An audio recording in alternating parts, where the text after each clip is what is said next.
Assalamualaikum warahmatullahi wabarakatuh. Halo semuanya, kenalin saya Indah Hairunisa Damayanti dari Fakultas Ilmu Sosial dan Ilmu Politik jurusan Ilmu Administrasi Publik dengan NIM 070118429042. Pada kesempatan kali ini saya akan membahas materi dari bab 1 dalam buku ajar hukum dagang, yang dimana saya ringkas tentang pengertian dan ruang lingkup dari hukum dagang itu sendiri. Materi ini juga sangat penting loh untuk menjadi dasar pemahaman kita dalam mempelajari lebih dalam tentang hukum dagang dan aplikasinya dalam dunia bisnis dan dalam perdagangan.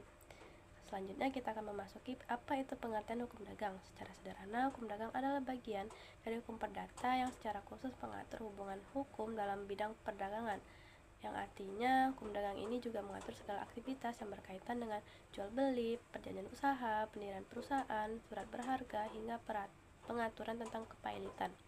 Hukum dagang ini juga memiliki peran vital karena bertujuan menciptakan kepastian dan perlindungan hukum bagi para pelaku usaha yang dalam menjalankan aktivitas ekonominya.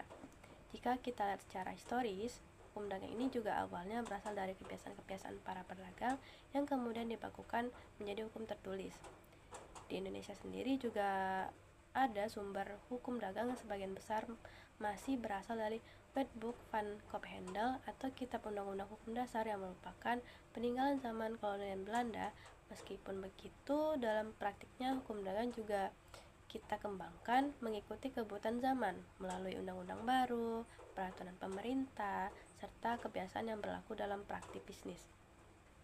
Dalam ruang lingkup juga, hukum dagang ini ada beberapa hal yang penting termasuk di dalamnya. Yang pertama adalah tentang subjek-subjek hukum dalam kegiatan usaha seperti perusahaan perseorangan, firma, CV, PT, koperasi, dan bentuk usaha lainnya.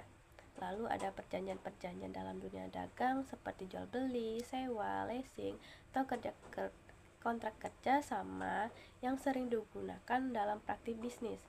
Selain itu juga, hukum dagang ini juga mencakup pengaturan mengenai surat berharga seperti cek, giro, wesel, dan obligasi. Surat-surat ini sangat penting dalam dunia bisnis sebagai alat pembayaran dan jaminan. Tidak kalah penting juga ada pula hukum yang mengatur tentang kepailitan atau kebangkrutan, di mana pelaku usaha yang tidak mampu membayar utang kepada kreditur bisa mendapatkan proses hukum yang adil untuk menyelesaikan masalah keuangan tersebut.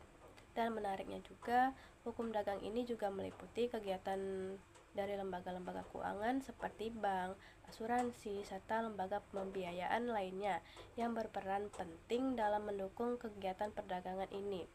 Hal ini juga menunjukkan bahwa hukum dagang sangat luas dan dinamis, mengikuti perkembangan ekonomi dan teknologi.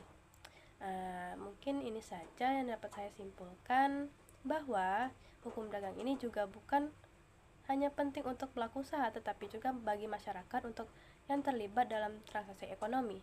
Dengan memahami hukum dagang, kita bisa lebih sadar akan hak dan kewajiban kita dalam kegiatan bisnis, serta mampu menjalankan usaha dengan cara legal, etis, dan profesional. Mungkin itu saja yang dapat saya sampaikan dengan materi hukum dagang ini. Saya akhiri. Wassalamualaikum warahmatullahi wabarakatuh.